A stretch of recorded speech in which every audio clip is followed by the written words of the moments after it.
a todos. Que a paz do Mestre Jesus esteja em nós, entre nós, hoje e sempre. É sempre uma grande alegria estarmos juntos para juntos aprendermos sobre os ensinamentos do Cristo e os postulados da doutrina espírita. Hoje, com uma grande alegria, nós temos a ilustre visita do nosso irmão Jorge Elahá, que vem de Curitiba, não mais de Rondônia, mas agora está mais pertinho de nós, né? Fica mais fácil fazer esse périplo sul-sudeste. Então, em nome da Casa Maria Modesto Cravo, seja muito bem-vindo, meu irmão, que Jesus o abençoe. E a gente não vai se permitir delongar nas nossas iniciais. Nosso irmão, ele vem para trazer os postulados da doutrina e os ensinos do Cristo. E a gente, com muita alegria, está aqui para escutá-lo, para aprender, como sempre aprendemos, cada vez mais, toda vez que a gente dá sintonia. E a internet é uma bênção para que isso ocorra com muita frequência. Então, a gente vai passar para a dona Aurinete, que fará a prece inicial dos trabalhos da tarde.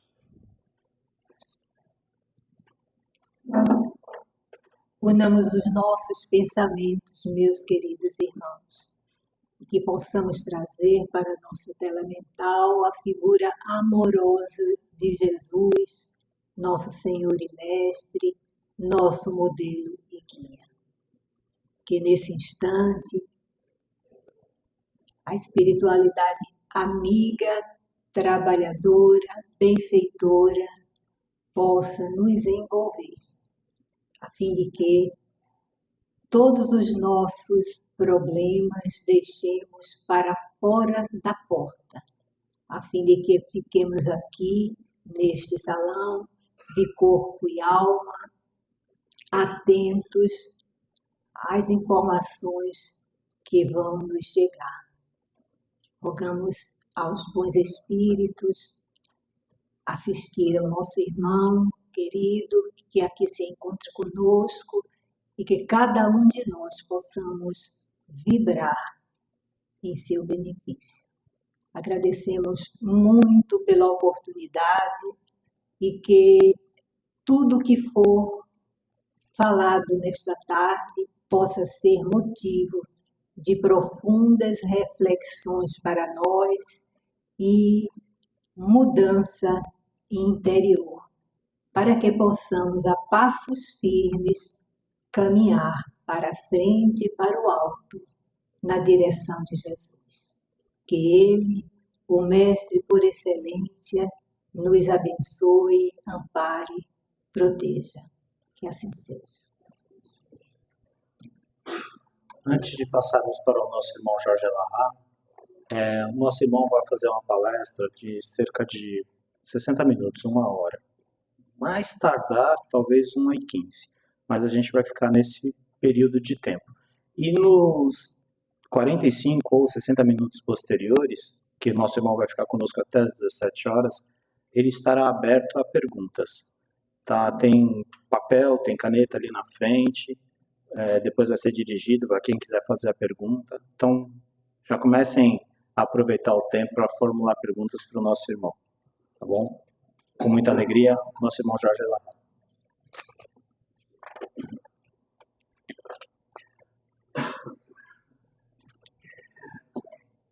Boa tarde para todos nós.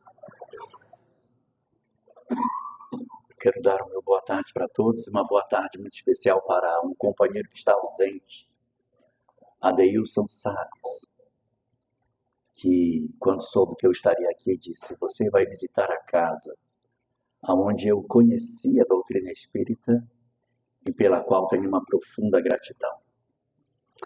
Então ele está ausente no sentido físico, mas ele está presente na nossa lembrança pelo trabalho maravilhoso que ele vem fazendo dentro do movimento espírita.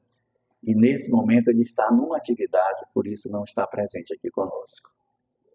Então, em lembrança ao nosso querido Adailson, quero deixar o meu boa tarde para ele também, embora ele não esteja aqui conosco nesse momento.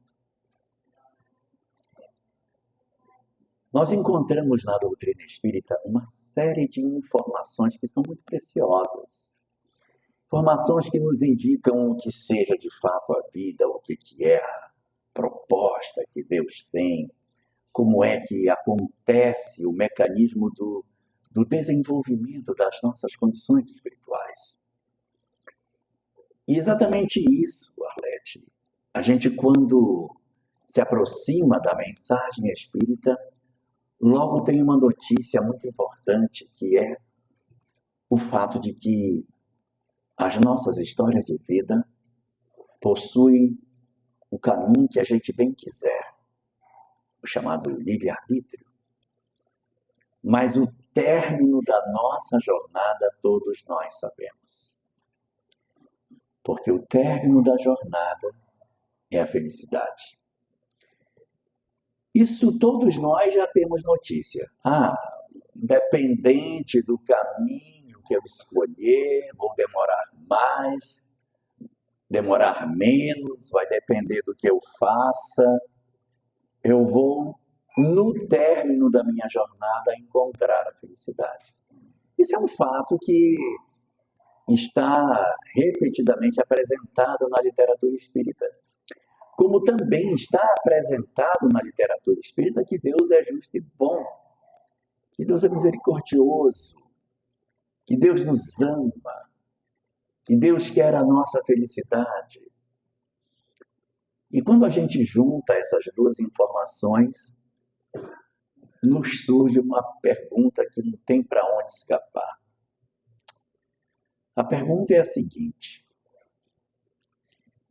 se é verdade que a gente vai para a felicidade inevitavelmente, que todos nós seremos felizes, todos nós, mesmo as pessoas mais difíceis que a gente conhece, se isso é fato, e se é verdade que Deus é bondoso, que Deus é misericordioso, a pergunta que se impõe é a seguinte: por que Ele não nos dá logo um vale de felicidade hoje? Porque Ele vai dar amanhã, dá logo agora, já que você criou um universo onde o meu destino é a felicidade e você é bondoso, me dá logo um adiantamento, nem que seja de 10% dessa felicidade, pelo amor de Deus. Por que Ele não entrega a felicidade para nós antes que a gente tenha de fato chegado no término? Vai entregar mesmo, tipo uma antecipação de mesada, que a gente diz para o filho: final do mês eu vou te passar a tua mesada. Aí chega lá pelo dia 10, pai, não tem como me adiantar aí uns 20% dessa mesada? Não, você vai pagar mesmo. Adianta logo. Por que Deus não nos antecipa logo uma parte dessa felicidade, já que todos nós teremos direito a ela?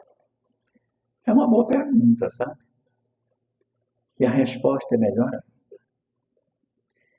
A resposta é que, a bem da verdade, a felicidade que Deus nos entregará ao término da jornada, ela não é uma recompensa que Deus nos dá por havermos obedecido sua lei.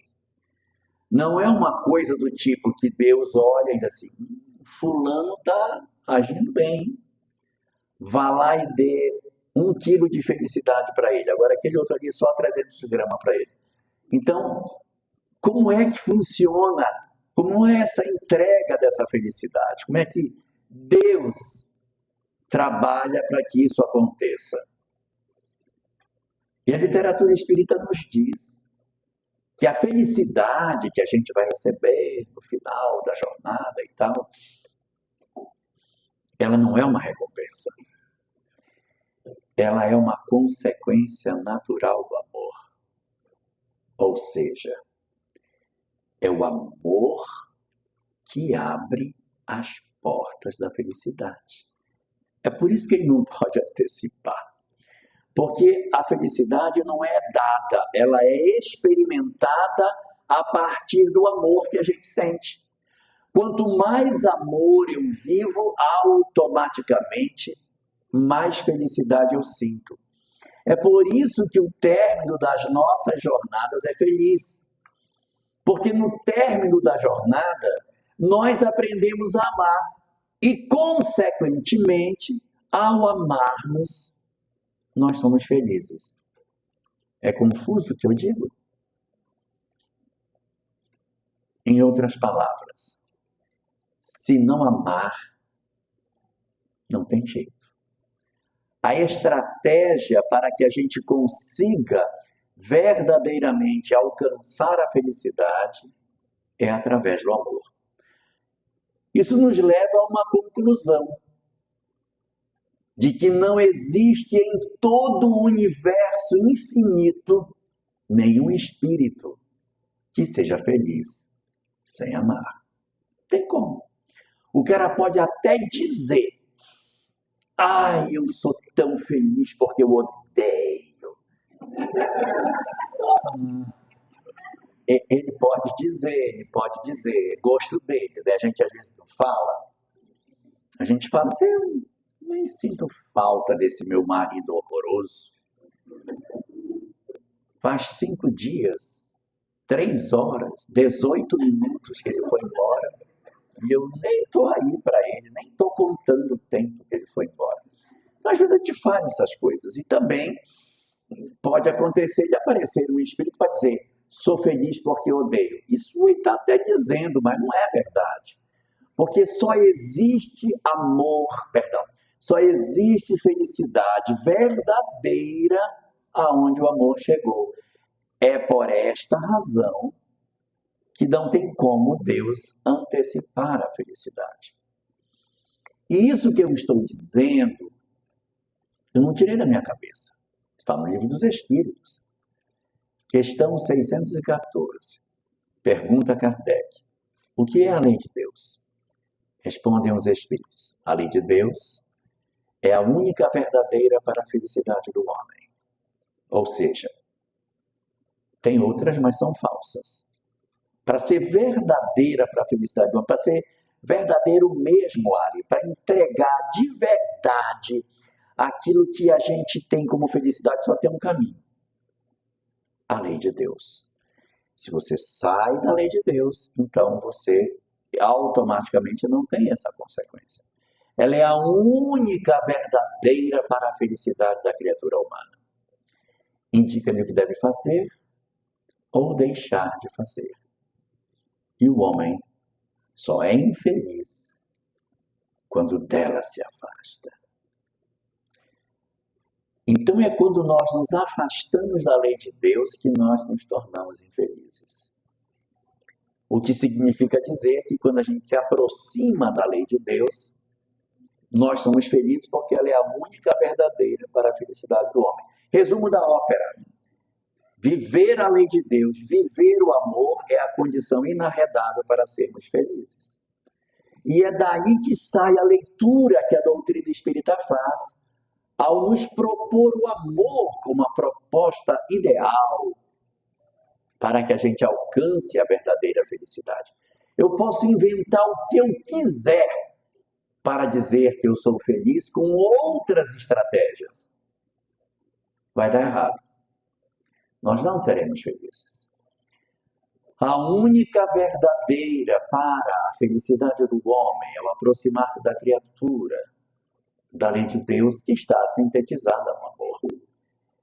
Então isso nos mostra que a nossa jornada, a nossa caminhada na direção da felicidade só tem um objetivo, só tem uma meta: aprender a amar.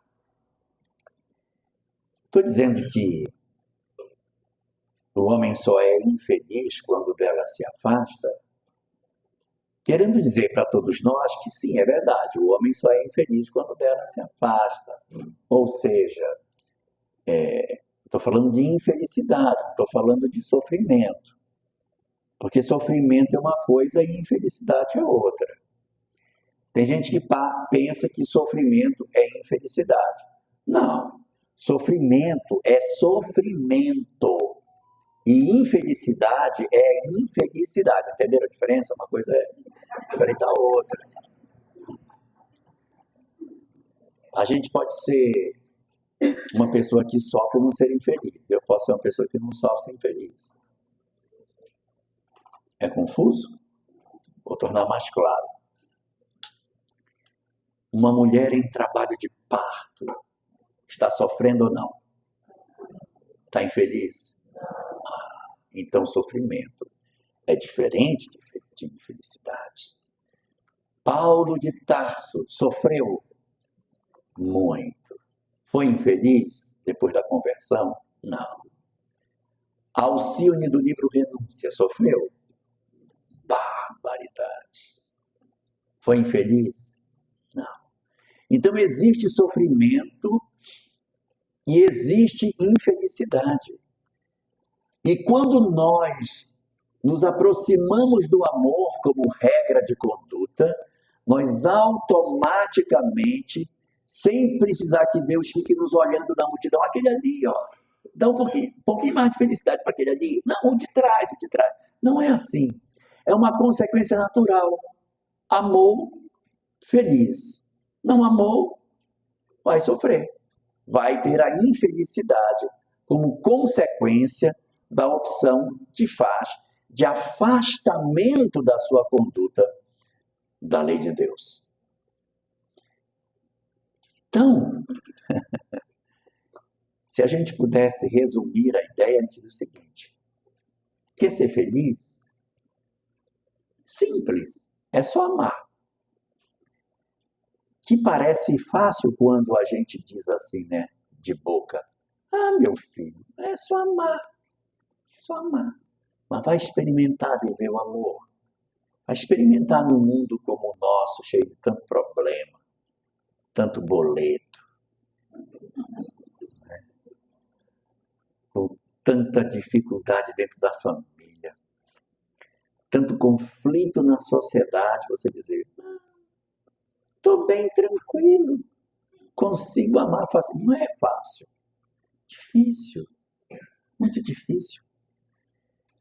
É por isso que as nossas existências estão cheias de desafios. Porque as nossas existências são exatamente o espaço que Deus nos concede para o exercício das nossas condições espirituais, a fim de que a gente desperte, descubra o propósito superior da vida, descubra que o amor é a única chave de libertação de todos nós. Às vezes a gente até sabe, tá? E a gente ainda tem coragem de dizer: eu sei, mas eu não vou fazer. Já viram? Quando a gente diz assim, às vezes é porque uma pessoa nos magoa, a gente diz assim: não vou perdoar. Não vou perdoar porque ele não merece. Eu sei que eu tenho que fazer, mas ele não merece. Ele não merece, mas eu mereço uma vida melhor, né? Não é só ele não, também mereço ter um pouquinho mais de sossego na minha vida. Então a proposta da doutrina espírita é que a gente descubra a importância e a necessidade do amor para que a gente encontre a felicidade. Não existe outra maneira, não existe outra forma, não existe outro caminho. O único caminho verdadeiro para a felicidade do homem é a lei de Deus. A lei de Deus se resume no amor e o homem só é infeliz quando se afasta dela. Ponto final. Ou seja, não tem escapatória, gente. Ou a gente faz a opção pelo amor e se torna feliz, ou não faz a opção, passa por um perrengue danado, amanhã aprende, sofre mais e no final vai ter que amar do mesmo jeito para poder ser feliz. Então a gente pode até encurtar o caminho, né? Só a gente querer iniciar um processo de mudança para que a gente consiga de fato libertar as nossas almas e encontrar o propósito superior da vida. Senão a gente vai só perder tempo. Depois que a gente teima, não vou amar, não vou fazer, não vou perdoar. Está só perdendo tempo. Porque no final vai ter que fazer. Então a gente só teima. Os espíritos acham graça de ver gente. Vai sofrer porque quer. Vai sofrer porque quer. vai gastar o tempo porque quer, quando poderia aproveitá-lo de maneira muito mais adequada, se soubesse dinamizar esse conhecimento em favor da nossa transformação. Exatamente por conta disso, a humanidade teve a visita de vários homens espetaculares que vieram nos trazer notícias incríveis sobre as leis espirituais para que a gente não se perdesse nesse caminho. E um dos grandes iluminados que andou pela Terra e que nos trouxe muitas informações preciosas sobre a libertação do sofrimento se chama Siddhartha Gautama, o Buda. Quando o Buda esteve no planeta, isso 600 anos antes do nascimento de Jesus, ele fez uma jornada muito bonita de aprendizado espiritual e deixou para nós um conhecimento maravilhoso. E o Buda deixou para a gente uma das coisas mais incríveis, que são as chamadas 4 nobres verdades do Buda. São 4 descobertas que ele fez, são espetaculares, são maravilhosas, cada uma melhor que a outra. Se vocês não quiserem, eu não conto nenhuma e pulo para frente. Vocês querem saber? Então eu vou contar. Já que vocês querem, eu vou contar. A primeira grande descoberta do Buda, vocês vão dizer para mim assim, mas isso é uma grande besteira, né? Quando a gente ouve a primeira vez, gente, mas que bobagem. Não precisava ter vindo um iluminado para dizer isso. Perguntasse para mim, eu sabia a resposta, mas não é bem assim. A primeira coisa que o Buda descobriu, e é verdade, não estou brincando, é verdade, e ele chamou isso da sua primeira nobre verdade, a primeira verdade espetacular que o Buda teve a oportunidade de nos entregar. Foi, sim, existe o sofrimento. Aí você diz, mas isso eu já sabia. Pois é. Mas o que o Buda quer dizer quando ele fala que a gente precisa dizer para nós próprios que existe o sofrimento, é que você precisa dizer para você, é verdade. Eu passo por dificuldade. Porque enquanto você não descobrir que você tem sofrimento, você não se cura. Já viram aquelas pessoas que a gente diz assim, tá tudo bem, tá ótimo, e a vida tá maravilhosa. Então, como que esta pessoa vai melhorar se a vida tá ótima? Não tem problema nenhum. Não tem como a pessoa mudar, não tem como ela se melhorar, não tem como a vida dela se transformar, porque a vida tá maravilhosa. Então, diz o Buda que a primeira movimentação que a criatura humana precisa fazer é, sim, eu sofro. Que é para a gente fazer contato com a dor.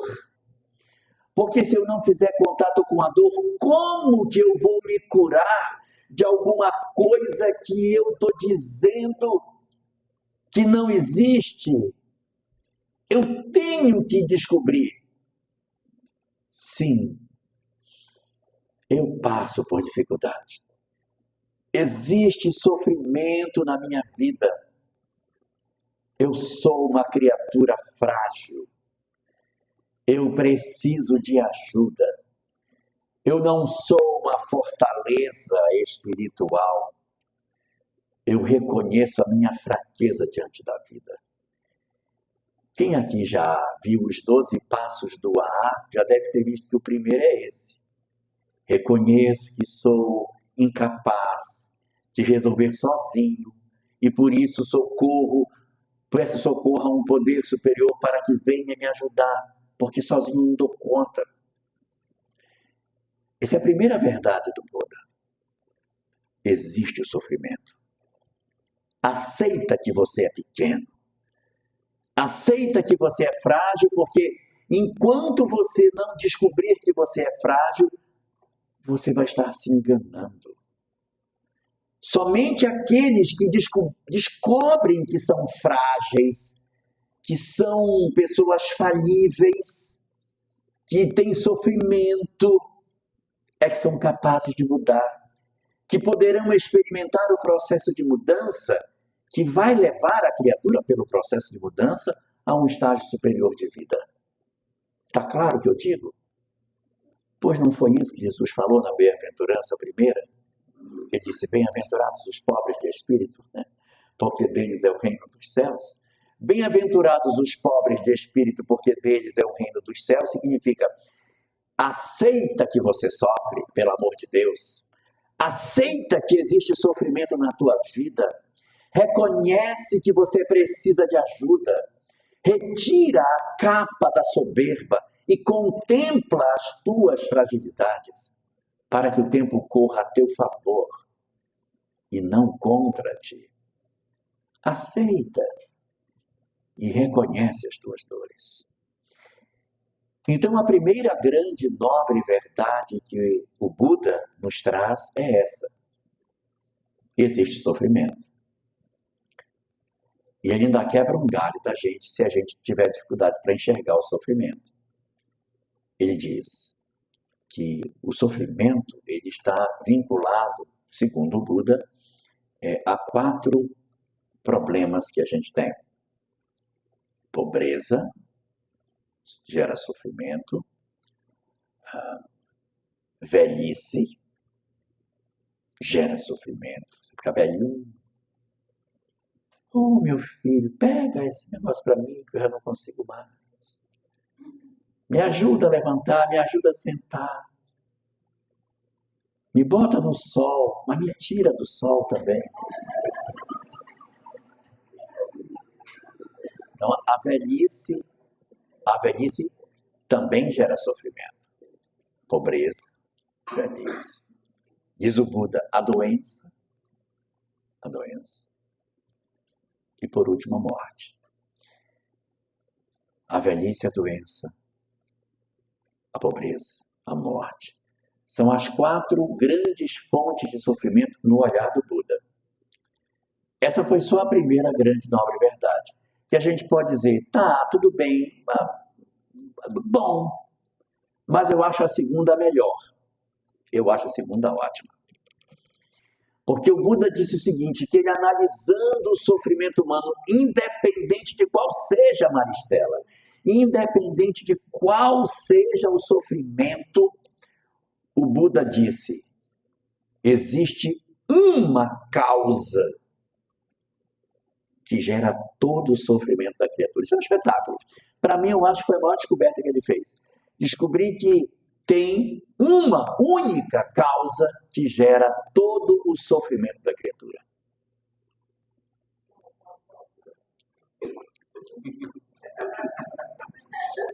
Desse jeito, eu vou dizer que são 2. A ansiedade e o outro que eu vou dizer. Diz ele que existe uma única causa de sofrimento. Mas quando você lê o material que foi escrito sobre o Buda, eu digo que foi escrito sobre ele porque ele não escreveu nada. Krishna não escreveu nada, Buda não escreveu nada, Jesus não escreveu nada, Sócrates não escreveu nada, Muhammad também não escreveu o Corão Sagrado, até porque ele era analfabeto. Nenhum deles escreveu nada.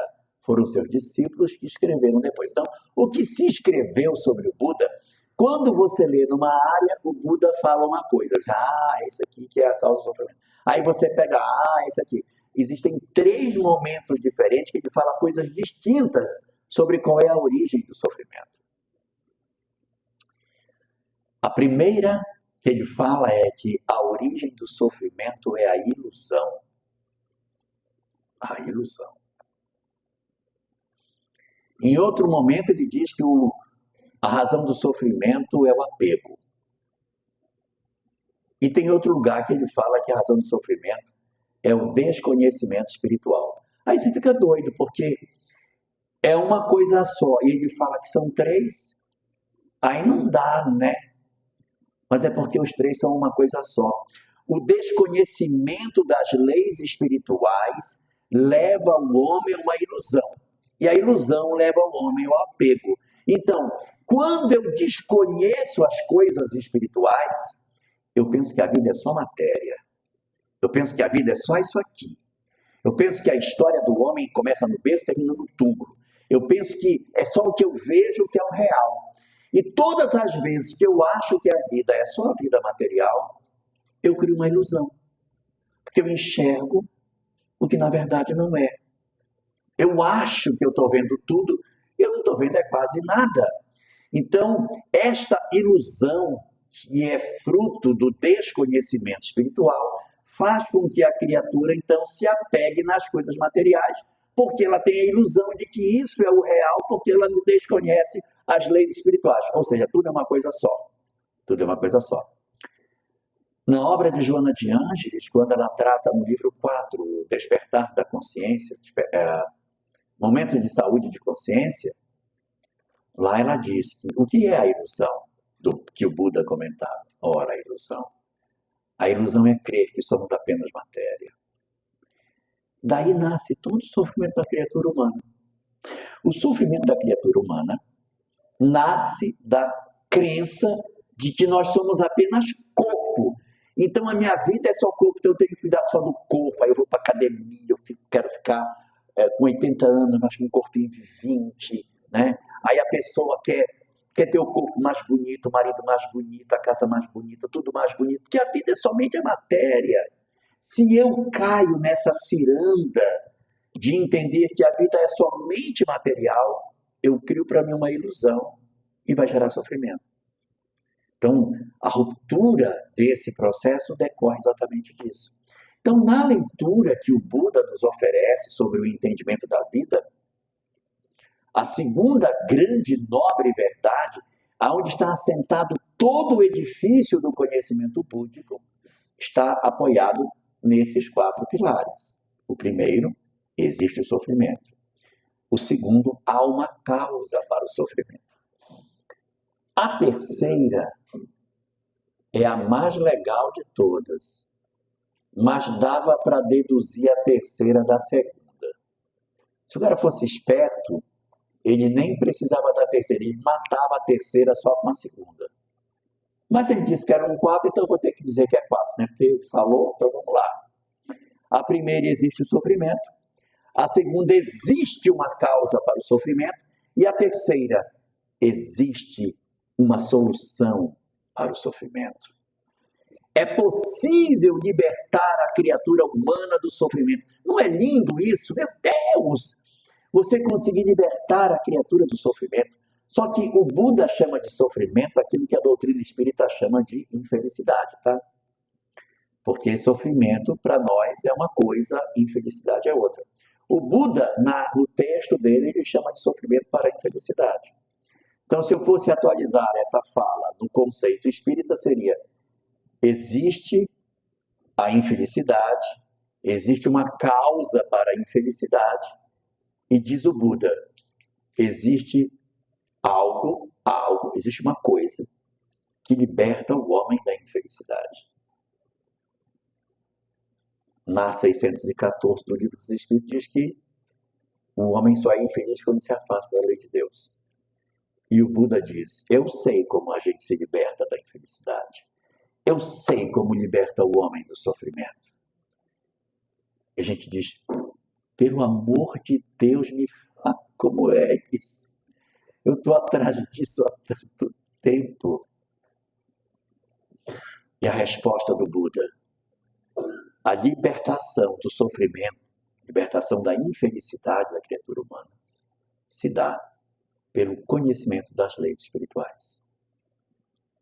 O conhecimento da lei de Deus, o conhecimento das verdades espirituais é a chave para a libertação do sofrimento. São conhecimentos que a gente encontra há muito tempo. Os indianos chamavam esse conhecimento de Sanatana Dharma, as leis espirituais, a encarnação, lei de causa e efeito, mundo espiritual, evolução, mortalidade da alma, comunicabilidade dos espíritos. Todo esse elenco de princípios que chamam Sanatana Dharma, ou seja, verdades imortais, é o que o Buda diz, é acessar esse conhecimento que você se liberta do sofrimento. Querem que eu dê um exemplo? Você tem uma pessoa que você odeia. Nossa, mas você odeia do fundo do seu coração. E você diz, eu odeio, mas eu odeio. Eu odeio tanto fulano que tem horas que eu não durmo, eu fico de noite acordado, porque se eu dormir eu paro de odiar. Então, para eu não deixar de odiar, eu não gosto de ficar acordado, eu tomo remédio para não dormir, para ter mais tempo odiando, porque eu nunca vou perdoá-lo pelo que ele me fez. Aí chega uma pessoa e diz assim, não faz isso. Não faça isso com você. Perdoa. Porque tá louco? Eu não sou besta de perdoar. Porque se eu perdoar, é um absurdo eu perdoar. Porque se eu perdoar essa pessoa, eu vou estar dizendo que está tudo certo que ele fez. Por quê? Porque na nossa crença cristã, perdoar o outro é tirar a culpa que o outro tem. Como se o meu perdão lavasse o outro. E a leitura que a doutrina espírita faz não é essa. Perdoar, na verdade, não liberta o outro da responsabilidade que ele tem. Perdoar me liberta da necessidade de encontrar o outro do ponto de vista espiritual. Quando eu odeio alguém e eu digo para a pessoa, eu odeio você, do fundo do meu coração, até o final dos meus dias, eu nunca vou perdoar o que você me fez. Você está dizendo isso para a pessoa, mas Deus, não sei se vocês sabem, Deus não fala português. Não fala português. Ele fala um outro idioma. Então ele assiste a discussão e quando ele assiste, a tradução do que está dito quando você briga com o outro é eu preciso encontrar com você na outra existência. Eu quero você, meu irmão. E ele diz, anota aí. Ele está muito enfático. Ele quer muito ser irmão dele. Anota. Se eu não conheço as leis espirituais, eu me consagro a um processo de sofrimento que eu poderia me libertar. É por isso que o Buda dizia, conhecer as leis espirituais é libertar-se do sofrimento. Quando eu não conheço as leis espirituais, eu sou cativo da minha própria infelicidade. Eu sou cativo da minha própria dor. Então, não saber as consequências que o não perdão pode oferecer para nós, pode produzir nas nossas almas um atraso muito grande no nosso processo evolutivo. A gente se atrapalhar. Eu poderia estar bem melhor se eu perdoasse, mas eu decido, e olha que a gente decide conscientemente, não merece perdão, não vou dar não. E assim, eu dizer para mim mesmo, não, eu quero ficar para trás mais tempo mesmo, eu gosto de sofrer mesmo. Eu quero passar pelo sofrimento muito. Por quê? Porque eu desconheço as leis espirituais. Não perdoar alguém que, de certa maneira, promoveu em mim processos de sofrimento é condenar alguém para que este alguém promova comigo processos de sofrimento diverso. E existe na leitura espírita 6, mostra 6 para mim.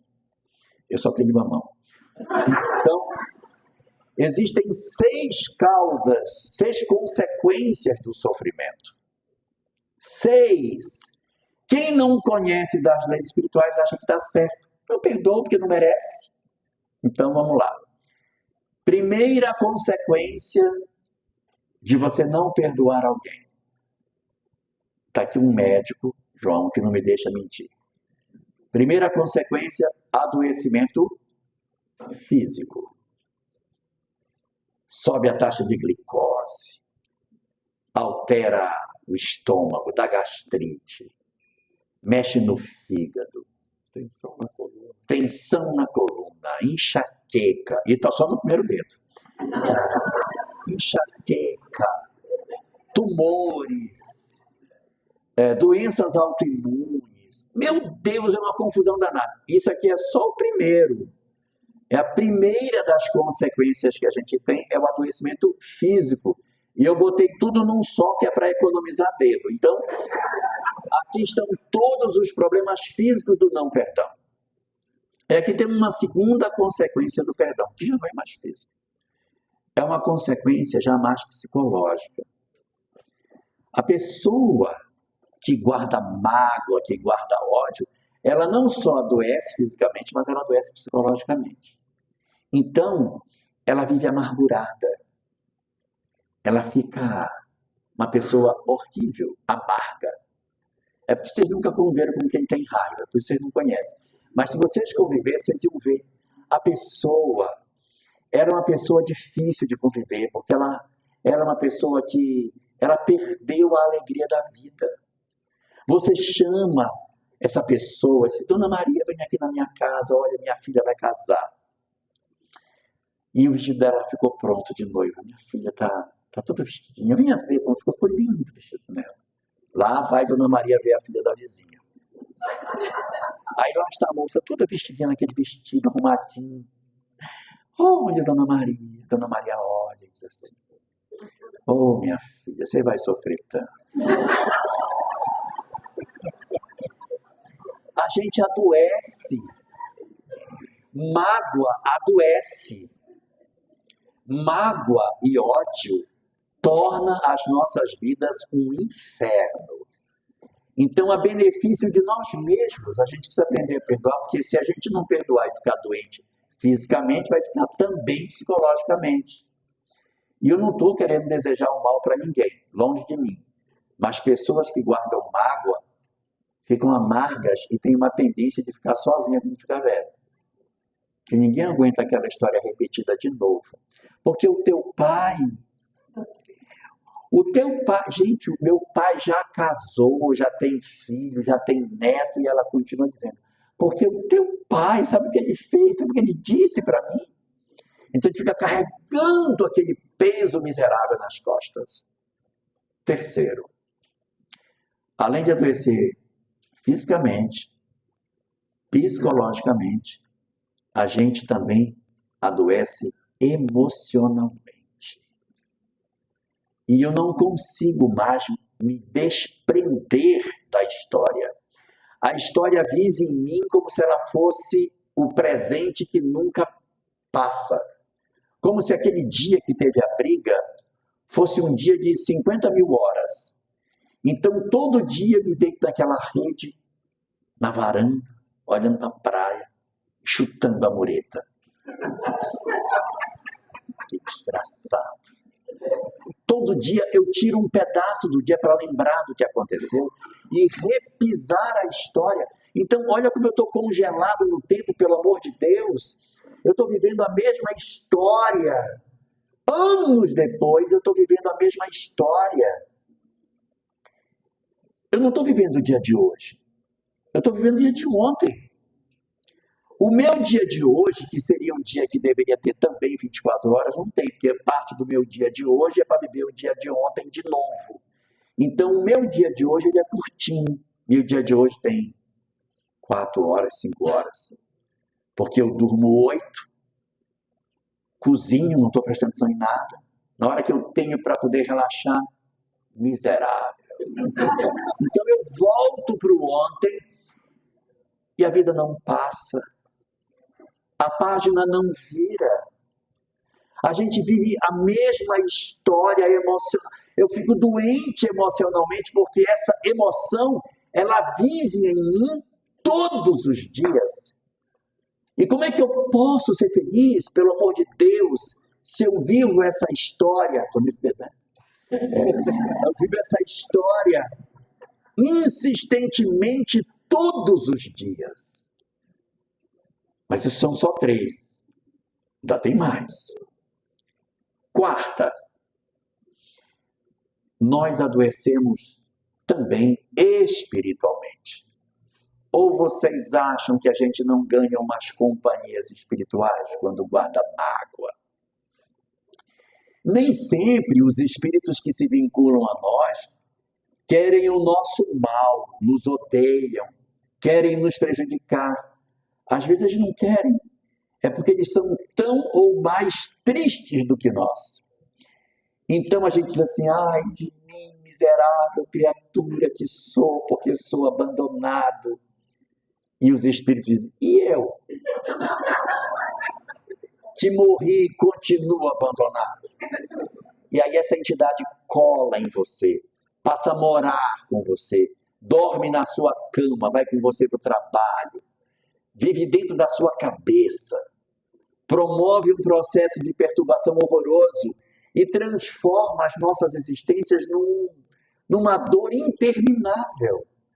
A existência está passando só do lado de fora, que do lado de dentro eu estou congelado, numa experiência que eu tive e que eu não consegui sair. Estou preso. Não estou sabendo usar a maravilhosa oportunidade que Deus nos concedeu de irmos ao encontro da felicidade. Não estou, porque eu estou fixado nas coisas que aconteceram no passado. No livro Ceifa de Luz, capítulo 45, existe uma mensagem de Emmanuel que no finalzinho dela, virando a página assim do outro lado, ela diz o seguinte, que quem anda na vida lembrando mais do passado do que do presente é como um motorista que dirigisse olhando apenas para o espelho retrovisor. Como seria se nós fôssemos olhar dirigindo só olhando para o retrovisor? Vai bater. Porque o passado, diz a mensagem, o passado é como o espelho retrovisor do carro. Se olhar demais, bate. Se não olhar, bate também. Então é só uma olhadela rápida para se orientar e o olho é para frente. Quem olha dirigindo, quem dirige olhando para o retrovisor vai bater. E quem dirige sem olhar para o retrovisor vai bater também. Então tem que saber usar o passado só com aquela olhadela. E quando a gente fica lembrando do passado todo dia, eu lembro do passado, eu não consigo me resolver.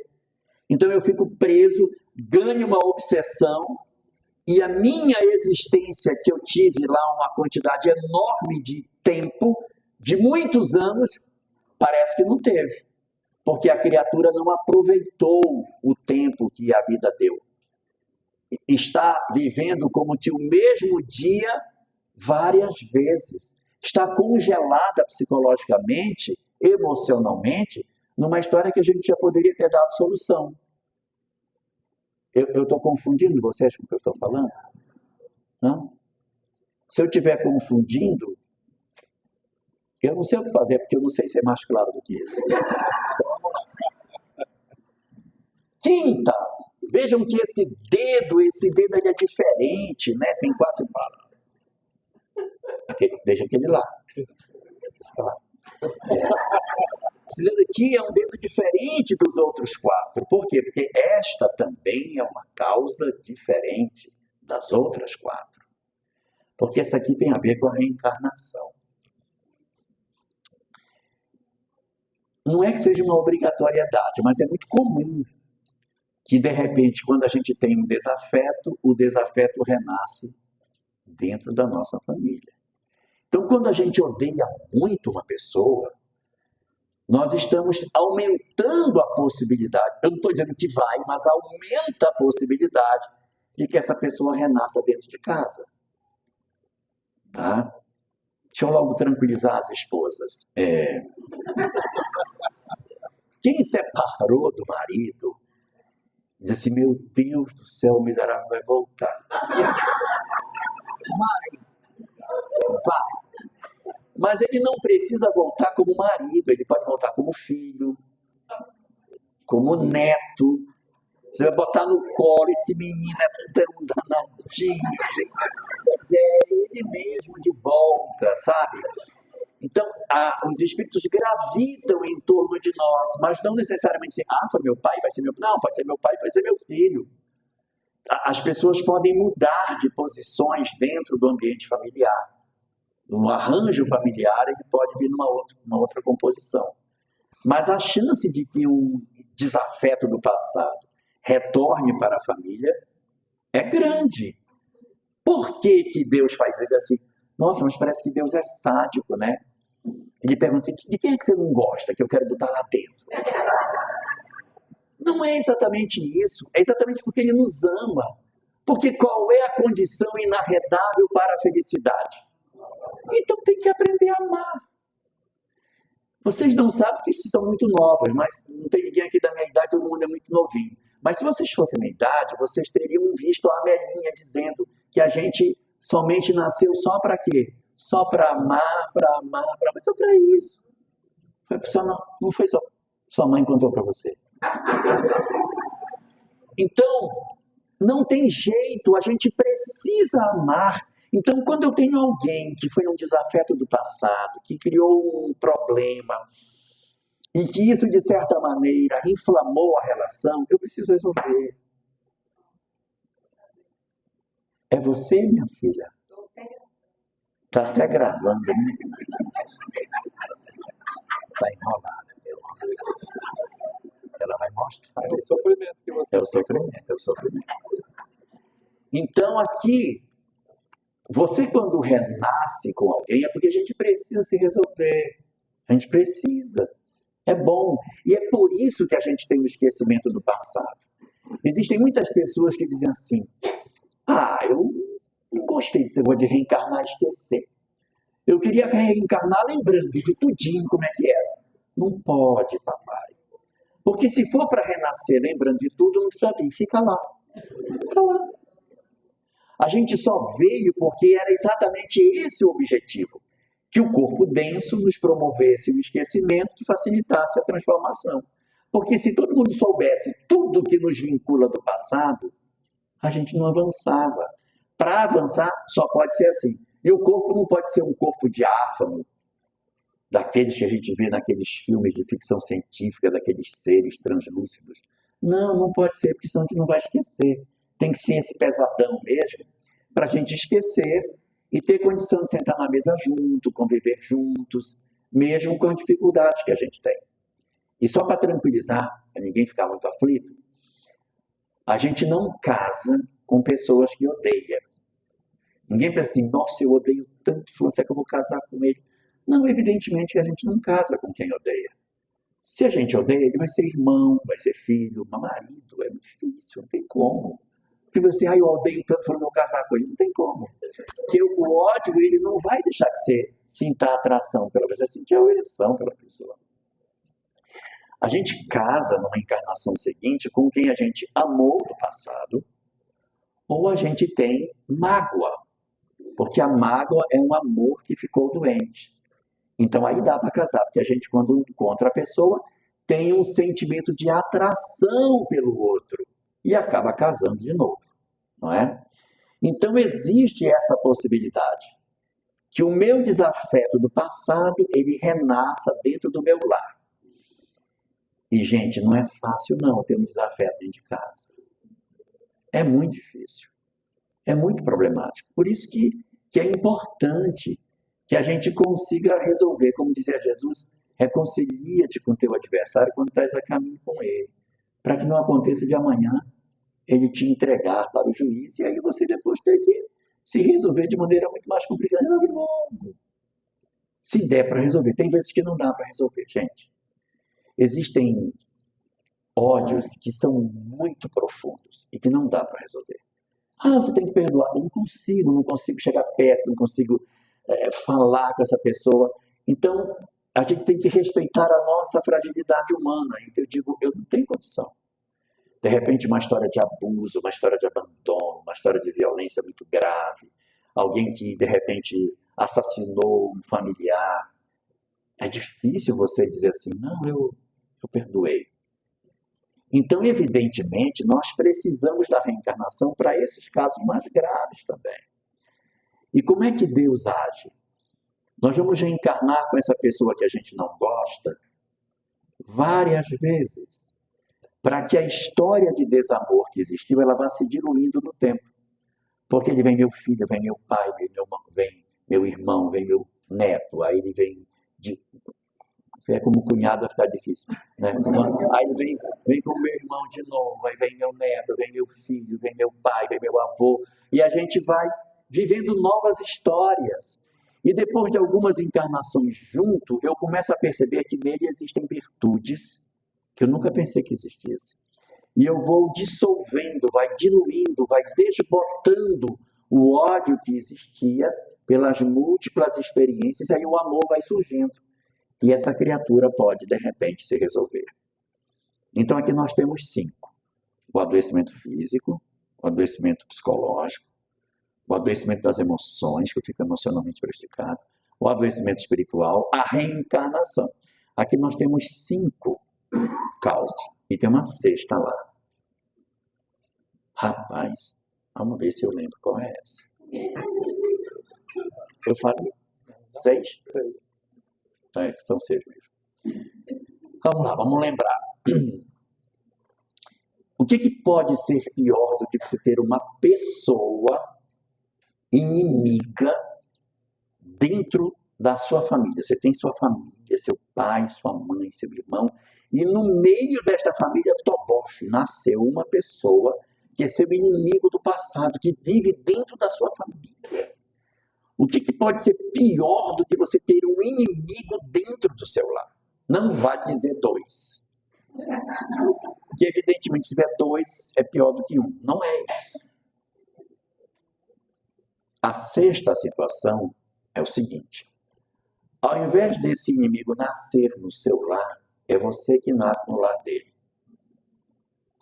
Por que sempre tem que ser o pobrezinho que tem que vir para a nossa família? Então, uma 6ª consequência é você ir para dele.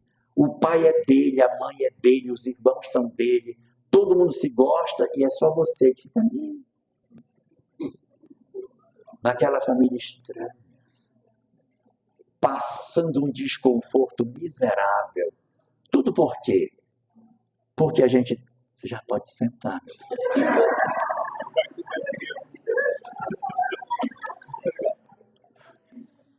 Então, o que vai acontecer nas nossas vidas? A gente precisa necessariamente aproveitar as oportunidades que a vida nos concede. Deus nos oferece tantas chances, gente. E a gente deixa as oportunidades passarem. Hoje mesmo, em casa, aconteceu uma série de coisas que a gente deixou a oportunidade passar. A gente poderia ter tomado a decisão correta e a gente disse, não vou fazer. Vou me vingar. Vou fazer, vou dar o troco. Quando a gente dá o troco, a gente dá marcha ré na nossa possibilidade de se transformar. Então, diz a doutrina espírita que o espírito nunca anda para trás, a gente sempre progride. No máximo, a gente consegue estacionar. Só que quando estaciona numa área, mas na outra está crescendo. E não tem como a gente parar em todas as direções. Para na humildade, mas pode estar crescendo na paciência. Para na humildade, mas pode estar crescendo no aspecto da caridade, sei lá. Mas parar em tudo não dá, porque a gente está sempre em movimento. Mas o espírito pode empreender uma marcha mais avançada na sua evolução. Quando nós, por algum motivo, deixamos as oportunidades passar, a gente, como dizem os advogados, deixa passar em naubes a oportunidade de fazer as coisas. Passa batido. Você está com as peças para bater e patetou e perdeu a chance. É o que acontece porque a espiritualidade, ela arma todas as condições. Vai, faz o gol. Vai. Lá para o Vila Belmiro, vai, faz o gol. Deixa o goleiro batido no chão, a bola no pé, vai. E não chuta. Acaba não chuta. Tudo pronto. Arruma a família, coloca todo mundo, faz o arranjo familiar todinho e diz, tá aí. E para melhorar ainda vou dar o conhecimento espiritual para não ter dúvida. E o sujeito diz, eu sei, mas eu não vou fazer. Ainda tem uns que na batem e dizem, eu assumo a consequência espiritual do que eu estou fazendo. Quando a gente poderia estar fazendo o uso do tempo ainda muito mais efetivo. Nós não sabemos, na verdade, utilizar as oportunidades que a encarnação nos oferece. Nós não estamos sabendo. a gente está aproveitando muito pouco as chances que a vida concede a cada um de nós. A gente precisa fazer uma reflexão muito profunda, sabe? Para um verdadeiro aproveitamento do que significa tudo que a vida nos concedeu. Para que a gente não perca as oportunidades. Eu não estou desejando mal a ninguém, mas ninguém tem garantia de que vai ser espírita na próxima. Se sendo espírita já está desse jeito, imagine quando não for de novo. Olha só. Vai que a gente nasça lá no Afeganistão. Vai ser espírita como? Vai estar vestido de uma burca. Vivendo numa sociedade totalmente diferente. Então, a gente precisa paralisar o nosso sofrimento. Nós temos todas as condições para fazer. Todas, não falta nenhuma. Porque a gente tem o conhecimento, tem a intelectualidade, tem a possibilidade de fazer. Estamos vivendo em família. Está tudo à mão, gente. Está tudo à mão. Está tudo disponível. A gente só não faz esta mudança efetiva das nossas vidas por uma única razão, que é a mesma razão pela qual o sapo não lava o pé. Vocês sabem por que o sapo não lava o pé?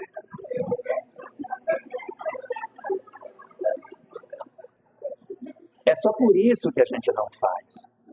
Porque não tem nenhuma justificativa para não fazer. Faça uma consulta efetiva na sua mente e pergunte para si mesmo: por que eu não fiz a mudança que eu sei que eu poderia fazer? E você vai descobrir que é só porque você não quer. Porque você tem todas as instrumentações. Não é que a gente vai sair da existência igual um foguete, que quando a gente desencarnar vai ser aquele facho de luz que até Jesus vai se levantar e dizer: não, pode sentar. Não é isso. Mas é a gente se resolver das questões mais básicas que a gente possui. E os nossos maiores conflitos estão no ambiente doméstico. Então façamos o nosso esforço para que a gente resolva isso. Eu não estou dizendo com isso que as nossas tarefas da Casa Espírita não são importantes. Mas, na verdade, é aqui que eu venho buscar a força espiritual para os grandes embates que eu preciso fazer no meu ambiente doméstico. É aqui que estão os maiores desafios. Então, eu venho para cá, eu faço os estudos, participo da palestra, a gente se debruça em cima das obras, comenta, discute, debate. Mas para quê? Para saber? Não é para saber. Não é para saber.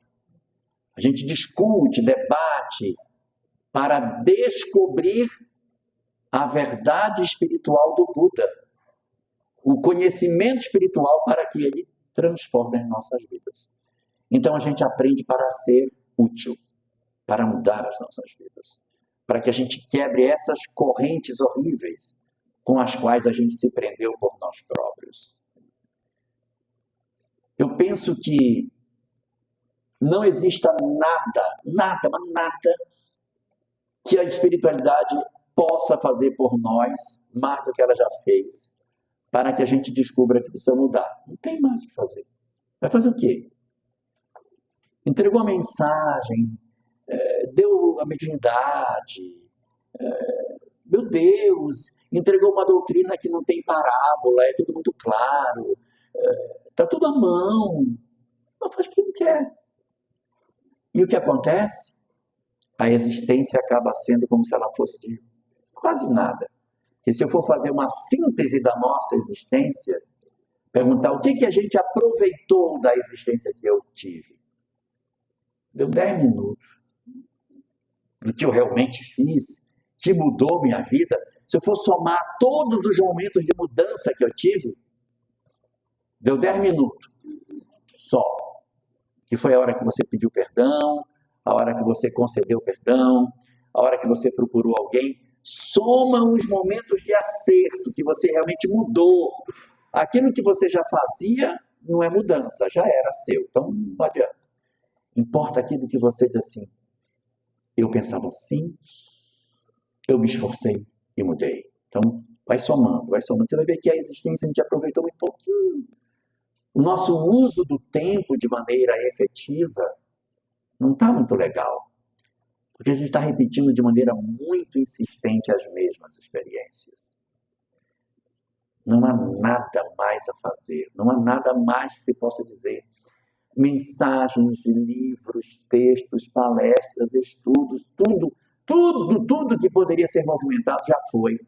Revelações mediúnicas, sonhos, mensagens espirituais direcionadas para a família ou para alguém. A gente chora, se emociona, faz projeto de mudança, mas volta a ser a mesma coisa. Então, está passando da hora de nós fazermos uma verdadeira transformação nas nossas vidas. E não precisa ser uma coisa extraordinária, que todo mundo veja. Que as verdadeiras mudanças acontecem no interior das nossas residências, onde ninguém enxerga, entre as quatro paredes. E só para terminar o que eu tinha para dizer, eu vou deixar uma frase da Cabala judaica para nós. A Cabala diz assim: as grandes almas não são reconhecidas porque fazem grandes coisas, mas porque elas colocam grandeza nas pequeninas coisas que elas fazem. Então vai dar um banho num filho, dá com carinho. Vai dar um banho num idoso, dá com paciência. Vai alimentar alguém, vai cuidar de alguém, onde ninguém enxerga. Coloque amor em tudo que você faz, nas tarefas mais anônimas que o lar possui. E aí, você vai conseguir realmente se desembaraçar do sofrimento. Aproveitar o tempo. Fazer as coisas apenas do lado de fora, sem mudar do lado de dentro. É enganar a nós próprios e voltar para repetir a mesma experiência como se nós estivéssemos presos no tempo. Está na hora de quebrar a mandala e descobrir o magnífico propósito da vida. Amar.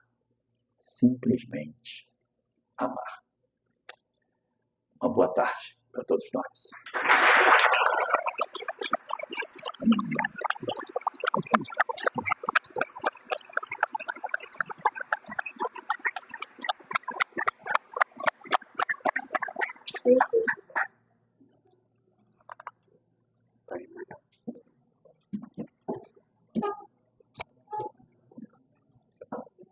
Você está bem?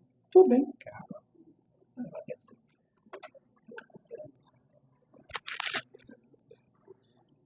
A valorização do tempo. Eu tenho certeza que esse tempo no qual a gente se encontra aqui agora foi muito bem valorizado. Né? A gente, da Casa Espírita Maria Modesto Cravo, agradece por demais a presença do nosso nobre, querido amigo, irmão Jorge Elahá, por fazer despertar em nós essa verdade verdadeira, né? Esse pleonasmo vicioso, né? Mas é uma verdade verdadeira, que a gente possa refletir profundamente no nosso íntimo sobre essa notícia que a gente recebeu, né? Que a gente possa absorver o tempo que nos resta refletindo e mudando, né? Acho que a doutrina espírita, não tenho certeza, ela tem um caráter mais do que informativo, mais do que formativo, tem um caráter de transformação e a gente deve e pode fazer isso. Então, é muita alegria, nós agradecemos profundamente a presença do nosso irmão e a palestra que aqui a gente recebeu. E antes de passar para a segunda parte dos trabalhos, que são as perguntas que vocês vão fazer para o Jorge, a gente vai fazer a peça final. É isso, Marcão? Ou deixa para o finalzinho? Pode deixar? Então, Pessoal, é verdade. O nosso irmão trouxe livros, estão lá na frente. Quem quiser adquiri-los, sintam-se à vontade. Eu tenho certeza que ele, com muito gosto, irá autografá-los, né? Então, sintam-se à vontade. As perguntas passaram os papéis para fazer a pergunta? Acho que não. Alguém gostaria de fazer alguma pergunta referente ao tema abordado pelo nosso irmão? Não é nem pergunta, é um complemento. Tem uma palestra sua, O Valor do Tempo, em que você cita nas lápides, essa pessoa viveu tantos anos. Aí você citou que perguntou, poxa, mas é um cemitério só de crianças, você se lembra disso? Então, eu acho que é um assunto interessante para complementar isso. Não sei se você poderia... Esse é um conto judaico. Conta a história de um rapaz que andando, ele atravessou uma montanha alta e desceu do outro lado, onde vivia uma comunidade judaica afastada da civilização, onde vivia um local isolado. E era uma cidade assim, bastante calma. E o rapaz começa a andar pela cidade e chega no cemitério.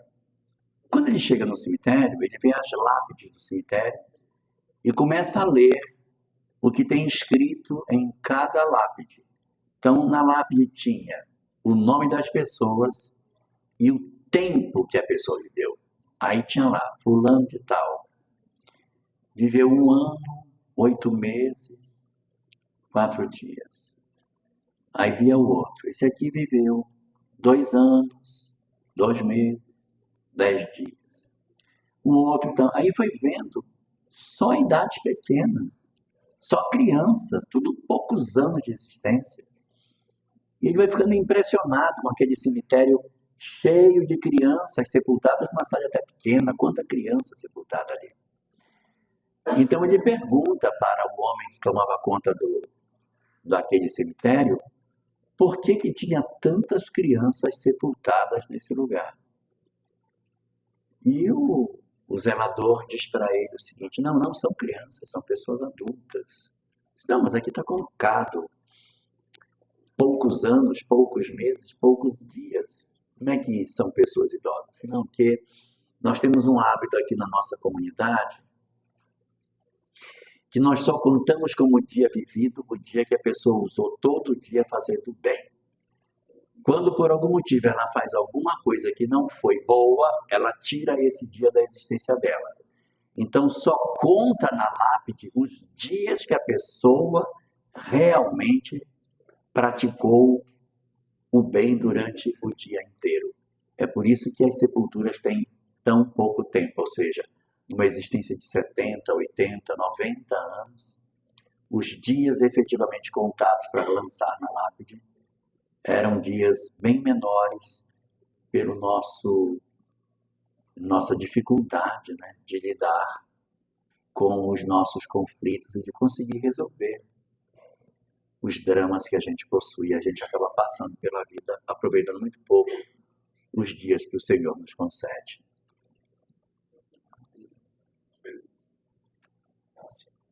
Tem uma pergunta aqui de um irmão nosso que ele te questiona. Tem um irmão nosso que fez uma pergunta aqui. Como fazer para perdoar? O quanto tempo demora para perdoar? Depende muito do problema que provocou a ferida. Existem problemas que o perdão é mais fácil. A gente consegue, de maneira mais tranquila, resolver isso com menos esforço. Mas tem alguns que a gente vai ter realmente uma dificuldade muito maior. E que se a gente empreender o esforço para a mudança e a gente não conseguir, a gente não deve se desesperar por isso, porque o nosso esforço para perdoar já conta no processo terapêutico que a gente precisa atravessar. Então, eu vou tentar fazer a minha mudança, mas se eu não conseguir fazer, foi o que eu pude, é o bem possível. Eu não consegui, mas eu tentei fazer no limite das minhas possibilidades. Mas a sua pergunta, na verdade, não é essa. A sua pergunta é saber como fazer para perdoar. Então, vamos lá. Existem várias técnicas que a gente pode usar para o exercício do perdão. E uma das técnicas mais usuais que a gente tem hoje na psicologia, utilizada para que a gente consiga fazer o perdão, é você idealizar um encontro com o seu desafeto.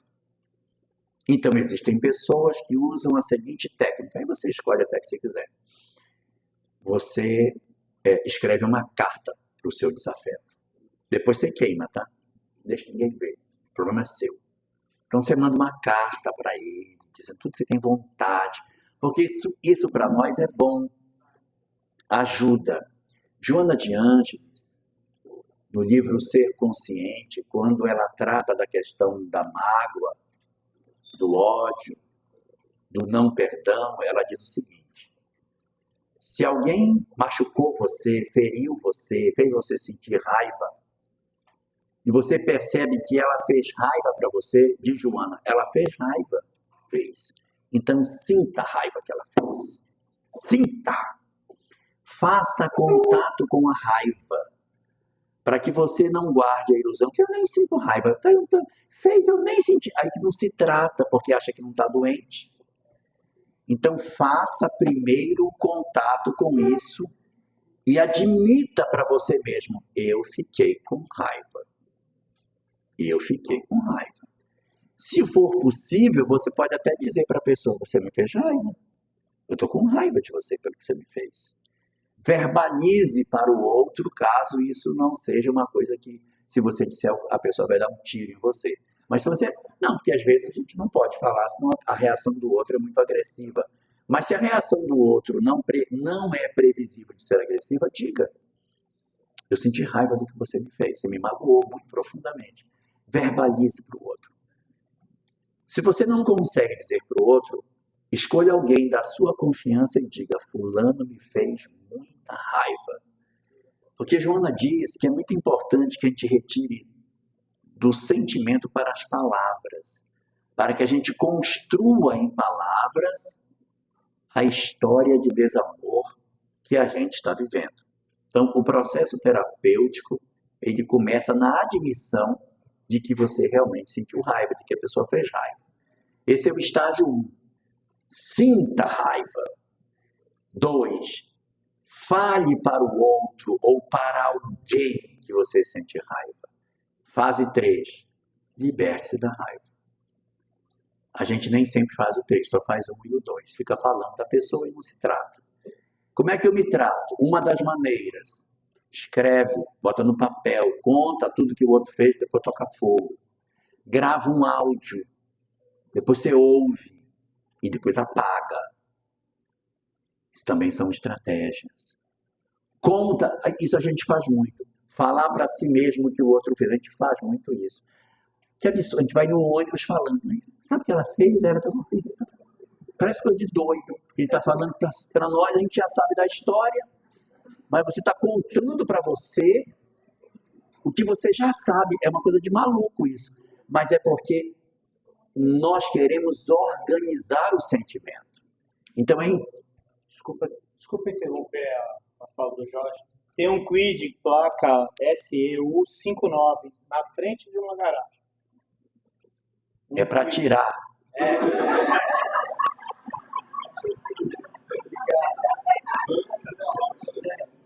Porque Aproveita o tempo para não gerar raiva.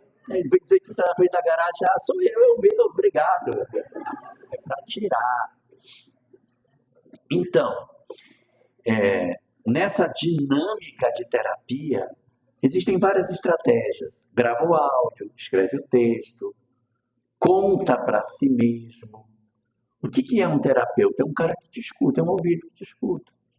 E o terapeuta faz só balançar a cabeça, e você vai falando, e no final você diz assim, mas até que nem foi tão grave que ele fez, porque sabe, eu estive pensando, aí você fala e você mesmo dá a solução e diz muito obrigado e vai embora. E paga, não esquece de pagar. Por quê? você precisa organizar seus sentimentos, organizar suas emoções. Então, até falando para si mesmo, você se organiza. Porque quando você conta, você racionaliza o que aconteceu e pode fazer um exercício de encontro de possibilidades. Não resolveu, não foi possível, fiz, não funcionou. Existe uma outra estratégia que a gente pode usar, chamada visualização terapêutica. O que é isso? Vá no YouTube, escreva assim, visualização terapêutica de Valdo Franco, entra. E aí você vai ver, ele vai fazer uma visualização guiada, 1 hora. Vai mandar você deitar, fechar os olhos, e aí você vai ouvindo os comandos que ele vai dando. E aí, certamente, essas visualizações, elas levam mais ou menos na mesma direção. Vai levar você para um local tranquilo, ou é um trigal, ou é um lago de águas tranquilas, ou é uma praia, é um ambiente que te traz tranquilidade. E faz com que você sinta esse ambiente, você passa a mão no trigo, você olha o mar, então ele vai deixar um tempo você sentindo. Primeiro ele vai fazer você relaxar, relaxa o pé, relaxa a perna, braço, olho e tal. Depois do relaxamento, leva você para esse lugar. E aí você vai ter essa visualização. Quando você estiver bem ambientado no lugar, ele diz, agora apareceu do outro lado do lago a pessoa que você menos gosta. E você vai deixar ela se aproximar o quanto que você permitir. Então o cara vai ficar lá no horizonte, lá longe, que eu não vou permitir que ele se aproxime. Ou deixar mais perto, na beira do lago, vai depender de cada um. Deixe que ele fique onde está. Agora você vai dizer para ele tudo que você tem vontade. Claro que você vai falar mentalmente. Você desabafa tudo que você tem para dizer. Agora você vai ouvir tudo que ele tem para dizer para você. E você ouve tudo que ele tem para falar. Aí esta pessoa vai embora. E geralmente, quando termina com uma segunda pessoa entrando na visualização, que é um grande amor, que vem para abraçar você, para equilibrar as emoções, que a gente fica muito mexido quando vê o desafeto. Em algumas visualizações assim mais cristãs, a segunda pessoa é o próprio Cristo. Mas quando a visualização não é produzida por um terapeuta cristão, ele diz, olha, a pessoa que você mais ama apareceu e vem para dar um abraço em você. Vai compensar. Você vai repetir esse processo sistematicamente. Todo dia, se você puder, é bom. No livro Momentos de Saúde e de Consciência, Joana de Ângeles sugere que as meditações sejam feitas pelo menos 2 vezes ao dia. Eu acho muito, né? Mas ela fala. Muito bem, aí você relaxa. No dia seguinte você faz de novo, e faz de novo, e faz de novo. A tendência é que com a repetição o cara consiga chegar mais perto. Até que vai chegar um momento que você vai estar diante dele. E você vai dizer tudo o que você tem para dizer. Ele vai dizer tudo o que tem para dizer. E você vai descarregando as suas emoções. E o cérebro, ele acha na cabeça dele, que o cérebro também tem uma cabeça, na cabeça do cérebro, ele acha que está acontecendo o encontro, que você está vendo esta pessoa. E aí, quando você vai para a audiência de conciliação com o ex-marido, que você vê ele na audiência fisicamente, o seu coração já não quer sair pela boca. Porque você tem visto aquilo todo dia. Todo dia ele aparece na sua visualização. O seu sócio que lhe roubou, você não vai sentir aquela palpitação, porque todo dia você vê o cara. Então isso ajuda a facilitar com que você seja mais sereno naquilo que você vai fazer. São exercícios de visualização que a gente pode fazer. Então, a busca do perdão, ela vai se dar através disso. E uma última recomendação que a gente também encontra na literatura de Joana de Ângeles, no livro Plenitude, capítulo 5, onde Joana propõe o caminho para a libertação do sofrimento, independente do caminho do Buda, o caminho dela, ela vai dizer que também o conhecimento espiritual é fundamental. Então, aproxime-se de um grupo de estudo, não é para saber, eu sei, a questão tal, não é para isso. É para você dizer, gente, eu preciso me convencer de que eu sou uma alma imortal, de que eu sou um espírito transcendente.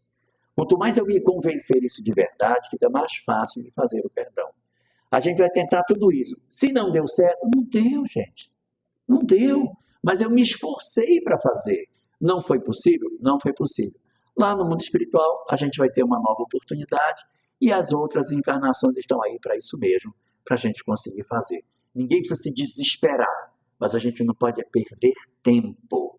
A gente vai fazer o que tiver que ser feito, mesmo que a gente tenha a compreensão que, de repente, a existência pode ser curta até, para que eu consiga fazer, porque eu estou profundamente ferido pelo que aconteceu. Mas eu tenho que estar tentando fazer um trabalho de mudança, não é pelo outro, é por mim. Porque eu mereço uma história melhor. Perdoá-lo não tira a responsabilidade que ele tem, mas me liberta para ter novas experiências. Pensemos, se a família de hoje é resultado do que eu fiz no ontem, o que eu estou fazendo no hoje está desenhando a minha família de amanhã. Então, se eu conseguir resolver os meus conflitos agora, eu terei muito mais chance de ter uma família muito mais harmônica no futuro. Só depende de nós. A outra pergunta, acho que vem de encontro com o que você acabou de falar. Qual é o valor do tempo na existência humana? Existem dois tempos, existe Cronos e Kairos. Os gregos chamavam de Cronos o tempo do relógio, que é igual para todo mundo. E Kairos é o tempo que a gente aproveita nas coisas de Deus. Então, às vezes, a gente tem muito Cronos e pouco Kairos. E às vezes a gente tem Cronos e tem bastante Kairos. Qual é o valor do tempo? Depende de quanto eu identifico a vida com os padrões espirituais. Quanto mais eu estou identificado com a proposta do Buda de que, sim, a libertação do sofrimento é a compreensão da vida espiritual, tanto mais aproveitamento a existência tem, tanto mais progresso eu realizo numa única existência, tanto mais transformação eu consigo fazer e, evidentemente, eu tenho um tempo muito maior. Agora, alguém que nasceu junto comigo, que é meu gêmeo univitelino, tem o mesmo DNA, pode não fazer a mesma mudança e aproveitar muito menos a mesma etapa que eu estou tendo na Terra, debaixo da mesma família, porque eu não estou sabendo dinamizar o meu tempo na transformação do meu eu. Uma pergunta aqui, deixa eu ver se eu entendi direito. O que fazer quando os filhos do segundo casamento fazem de tudo para dificultar o novo enlace do pai ou da mãe? Entenderam a pergunta? O que fazer quando os enteados dificultam o casamento do casal? Isso é tão difícil, sabe? Porque, às vezes, a rejeição do enteado não decorre de uma rejeição do novo parceiro da mãe, mas é porque ele não quer trair o pai. Então, aceitar aquele outro homem casado com a mãe dele ou aquela outra mulher casada com o pai significa, no ideário dele, uma negação do amor que eu tenho pelo meu pai e pela minha mãe. É como se eu tivesse assim, eu estou substituindo um afeto por essa outra criatura que eu não sei de onde surgiu. Eu não tenho raiva, o cara é até legal comigo, mas eu não suporto imaginar que eu quero negar a existência dos meus pais na minha história do agora. Então, a gente precisa, nós que somos, digamos assim, os mais adultos na relação, ter esta compreensão para que você não exija do outro aquilo que ele ainda não é capaz de dar. Dizer para o adolescente, você vai sim, porque ele é meu marido sim, e você vai adorar ele sim, porque senão você vai ver. Aí você só abre ainda mais distanciamento. Aí você motiva ainda mais um processo de rejeição do novo parceiro que está se inserindo na casa.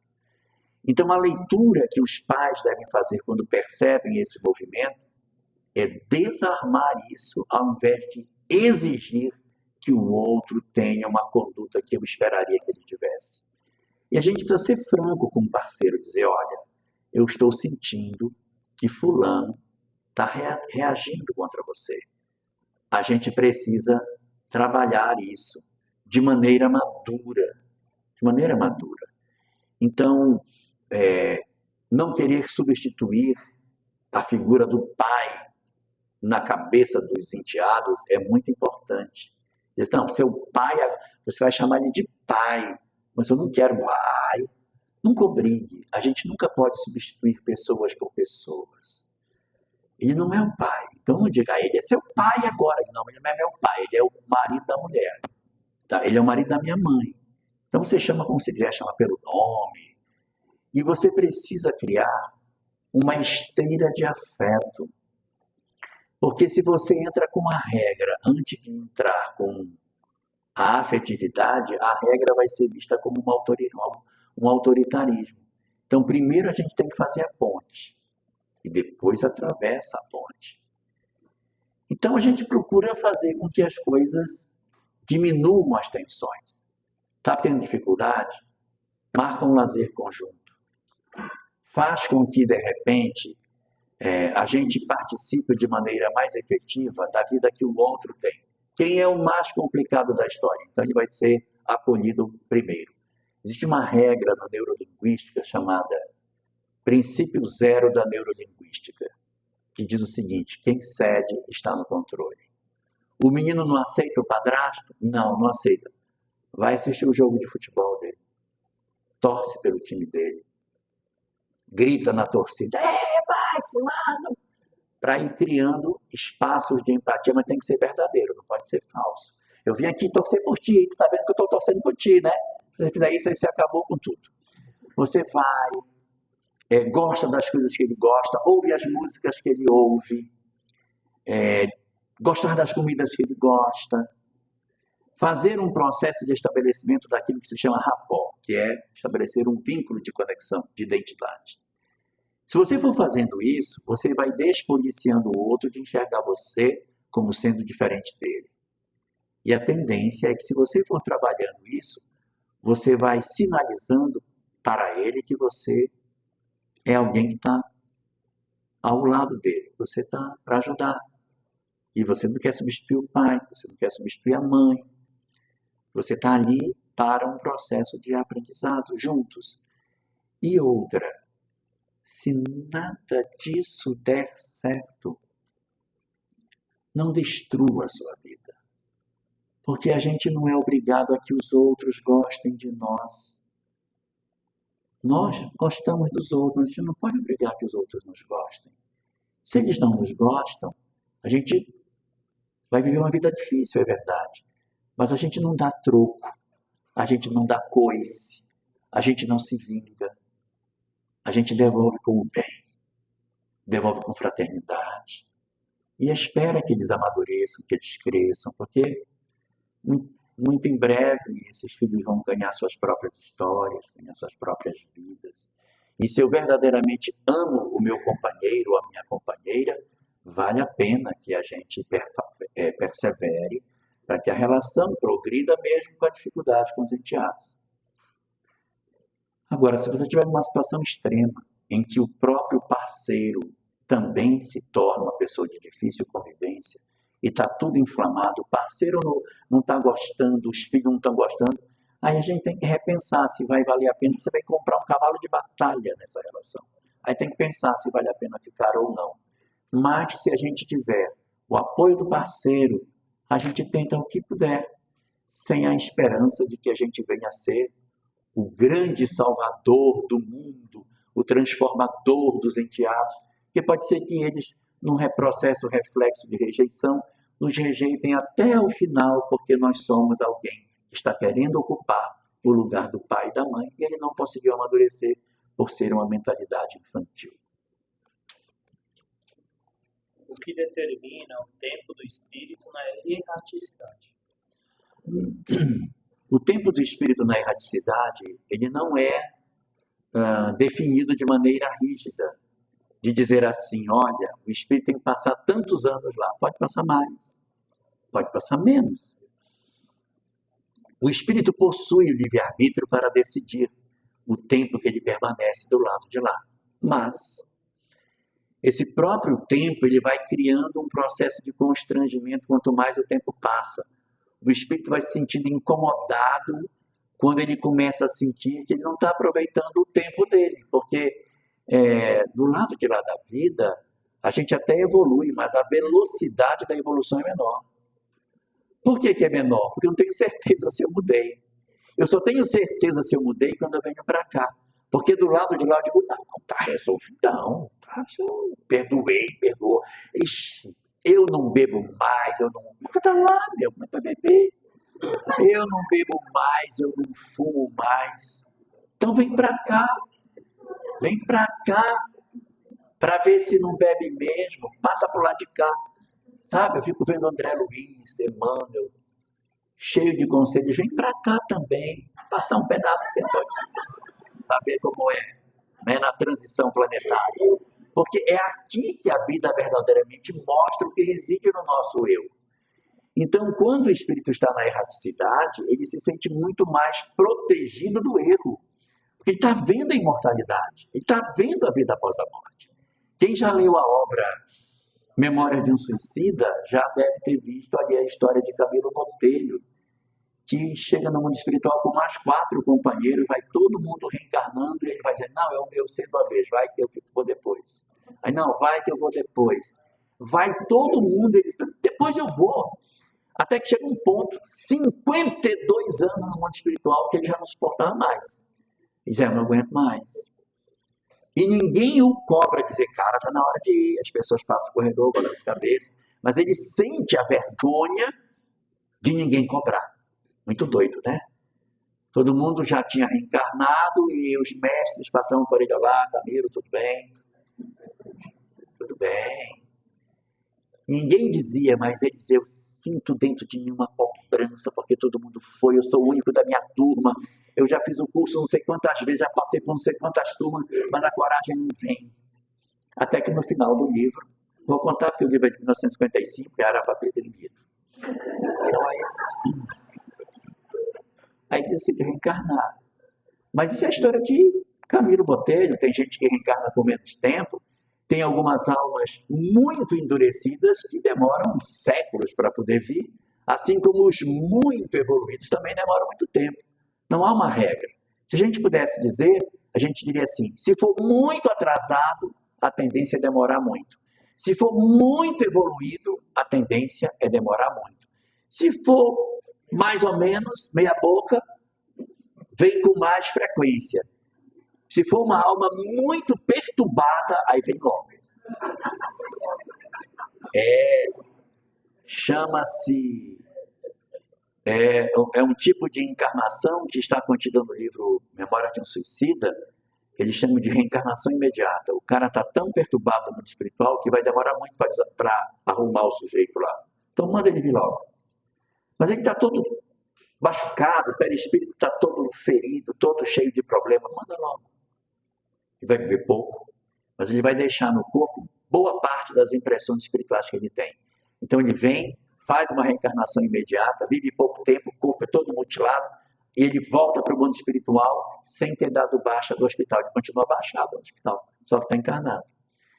Passa poucos anos, desencarna, volta. Aí ele faz, nessa ida e volta, um avanço danado. Ele deixa no corpo muito das impressões dele, porque ele estava muito sequelado. Se fosse esperar ele se resolver todinho no mundo espiritual, ia demorar muito. Então, quando a gente está muito machucado, vem logo, encarnação ligeira, fica aqui pouco tempo, retorna, e aí avança com mais velocidade do que se ele ficasse do lado de lá. Então, não tem uma regra única para essa questão. Quem manda aí é o livre-arbítrio, só que a lei do progresso limita o livre-arbítrio a um tempo que ele não vai conseguir ficar eternamente sem reencarnar. O irmão nosso pede para você comentar sobre o tempo no plano físico e o tempo no plano espiritual, e o sofrimento é diferente nos dois planos?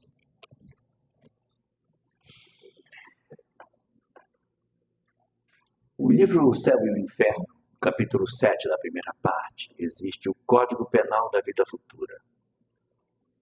Uma sequência de 33 artigos, onde Allan Kardec tenta colocar ali os principais indicativos do processo de educação da alma. E é exatamente ali no Código Penal da Vida Futura, que Kardec destaca que os espíritos sofredores têm como característica não ver o fim dos seus sofrimentos. Por isso, para eles, seus sofrimentos são eternos. Isso é uma característica. O cara sofre um remorso, uma culpa, um sentimento difícil, que ele não consegue se desembaraçar e a sensação que ele tem que vai ficar assim o resto da vida. Então, a tendência dos espíritos inferiores é eles sentirem como se os seus sofrimentos não tivessem fim, como se o tempo lá fosse diferente daqui, porque ele não enxerga término para as suas dores. Então, isso é uma característica das entidades que estão em processo de dor, de sofrimento, de dificuldade, que vivem esses dramas. Espíritos de uma condição mediana mais parecida com a vida na Terra, eles têm uma tendência de enxergar o tempo de maneira até assemelhada à nossa, porque eles acabam tendo a visão de nascer do sol, do pôr do sol, estão mais próximos da Terra, visitam, voltam, então eles têm uma espécie de acompanhamento, sincronismo da vida com a vida da matéria. Então acabam contando o tempo de maneira muito semelhante a nós. Faz 5 anos, porque quando eu vou visitar minha filha tinha 5, agora ela tem 10. Então as experiências terrenas, elas ajudam a sincronizar o pensamento dos espíritos em condições medianas para que eles percebam que a vida tem um tempo assemelhado de lá do daqui. Os sofredores, que estão em processo de angústia, sem conexão com o mundo terreno, eles perderam a noção do tempo e não compreendem mais nada, não sabem nem em que século estão.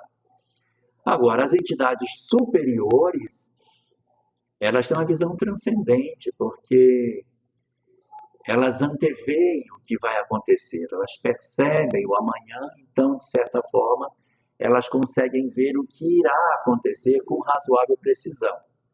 Não é que eles saibam o futuro, porque o futuro ainda não existe. Mas elas conseguem identificar as possibilidades mais plausíveis de futuro. Eles não visitam o futuro, eles visitam as condições mais esperadas de futuro, mas que podem não acontecer. E aí o tempo para os espíritos superiores também acaba tendo uma leitura diferente, porque como eles são capazes de pegar as variáveis do presente e projetar um futuro, é como se eles se transportassem no tempo. É como se eles fossem para o futuro. Mas eu volto a dizer, o futuro não existe. O que existe é você mexer nas variáveis do agora e preditar o que pode acontecer amanhã. Como, por exemplo, você ir para um casamento de um rapaz violento e ciumento com uma moça que é extremamente extrovertida e muito simpática. Aí você vê os dois casando, aí você diz, isso vai acabar dando problema. Uma hora isso vai dar tumulto. Uma hora essa moça vai fazer alguma coisa, esse cara vai acabar se exaltando e vai dar errado. Esse casamento tem tudo para dar errado. Que dia? Eu não sei que dia, eu sei lá que dia, eu não sou profeta. Mas eu estou pegando as variáveis do agora e estou fazendo uma ilação sobre o futuro que não existe. A mesma coisa fazem os espíritos superiores. Os benfeitores analisam as circunstâncias do presente e preditam o amanhã em cima dessas variáveis. Então, o tempo para eles também é uma coisa que não é muito exata. Na questão 976 de O Livro dos Espíritos, Allan Kardec pergunta se o espetáculo do sofrimento das entidades infelizes não tisna a felicidade dos bons, porque eu sou um espírito feliz, mas como é que eu posso ser feliz se tem um monte de gente sofrendo? Não seria razoável que o sofrimento dos outros não deixasse eu ser feliz? Como é que tem espíritos felizes e tem gente que sofre? E os espíritos dizem, mas por que eles são felizes? Porque eles sabem que essas pessoas entraram nessa condição pelo seu livre-arbítrio. Que elas sairão quando elas se modificarem, porque esse sofrimento não é eterno. E eles já estão fazendo tudo o que podem para ajudar os que caíram. Então, se eu estou fazendo tudo o que eu posso, eu sei que o outro vai sair, e que ele entrou porque quis, tudo bem. Eu estou fazendo o que eu posso, Então retira deles a sensação de desespero, porque eles sabem, eu estou fazendo tudo que posso, eles um dia irão sair quando assim quiserem, então está tudo bem. E isso não tisna a felicidade dos bons, e o tempo para eles passa a ter uma outra dimensão, porque eles já se projetam na manhã e já veem que aquele que está em sofrimento vai sair, vai ser uma alma resolvida amanhã. Então a contagem de tempo para eles acaba sendo também diferente, igual o primeiro tipo. Então você tem os inferiores, os em condições medianas e os espíritos superiores, com leitura diferente do tempo. Uma última pergunta. Como proceder? Desculpa. Não, também no tempo, né? Como proceder quando a pessoa que deveríamos fazer um exercício do perdão não se modifica? Ela não modifica?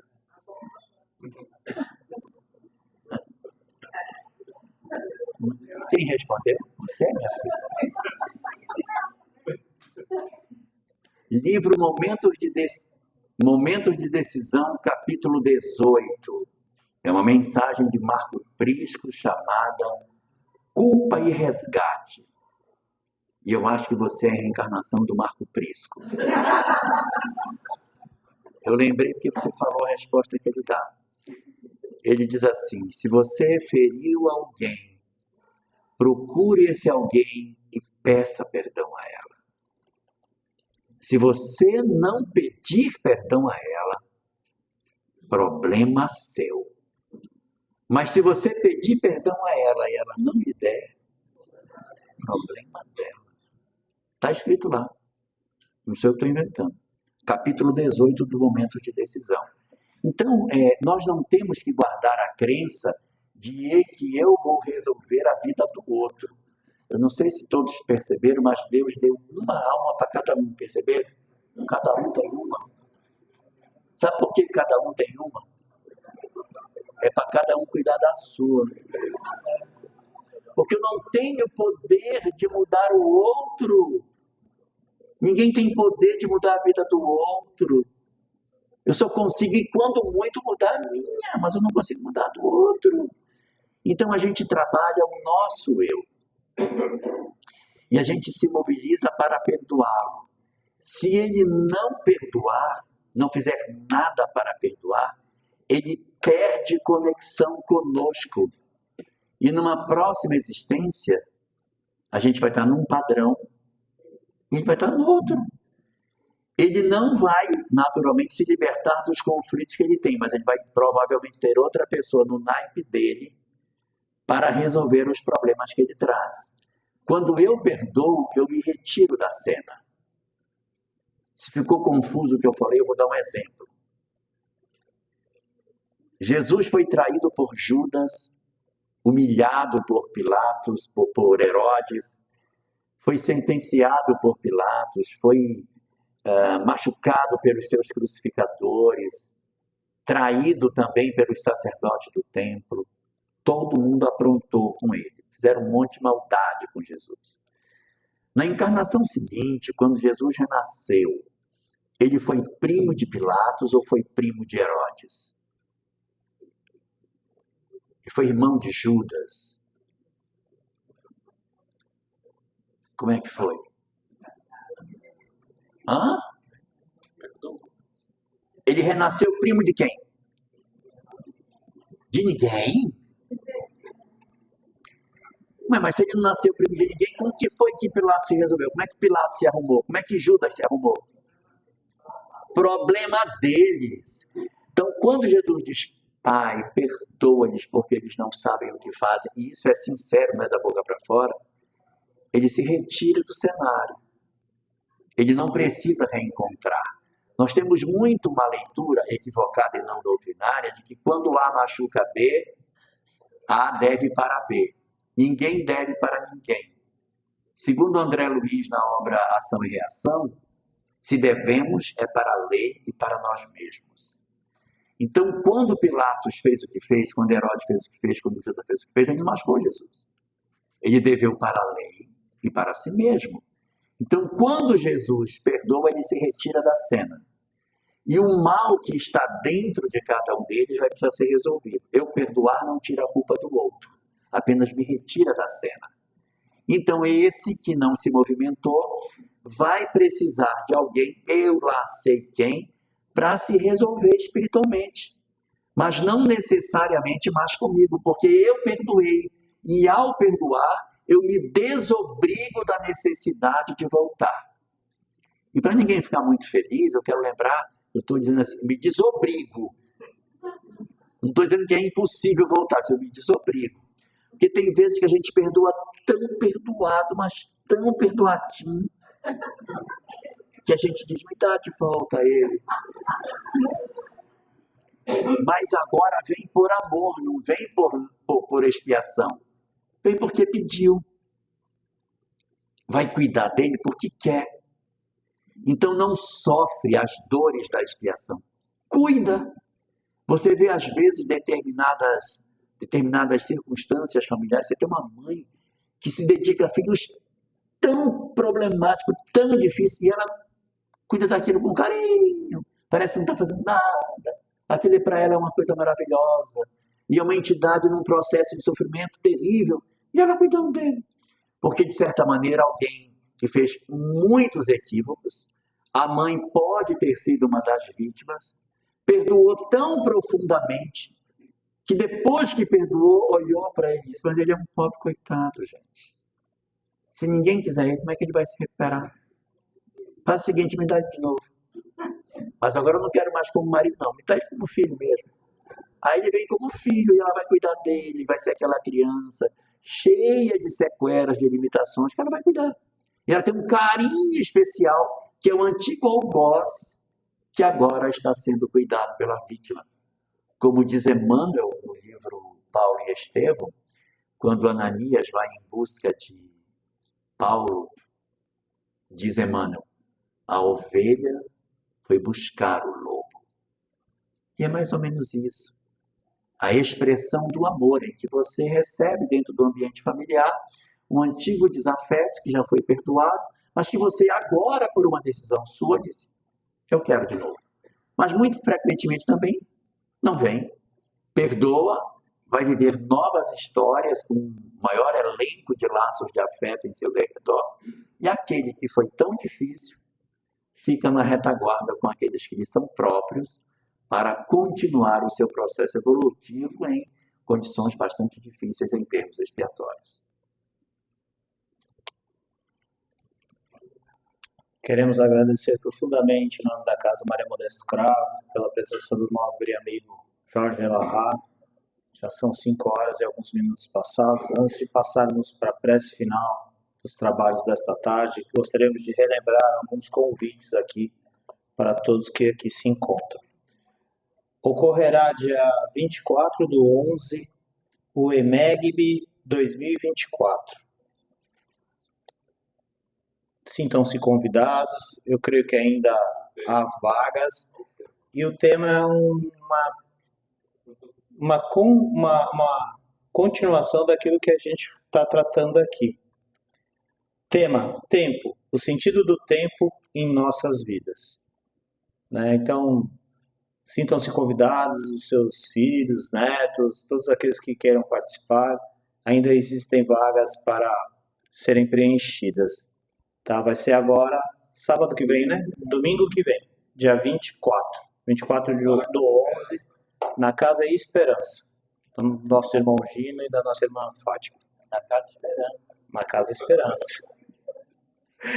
E a gente também queria comunicar aqui que no grupo de estudos Espíritas Jesus, Amor e Luz, existe um evento chamado Panqueca Solidária, que vai acontecer dia 21 do 11, quinta-feira, e a retirada dia 24 do 11, domingo, das 11 às 13 horas. Tá? E,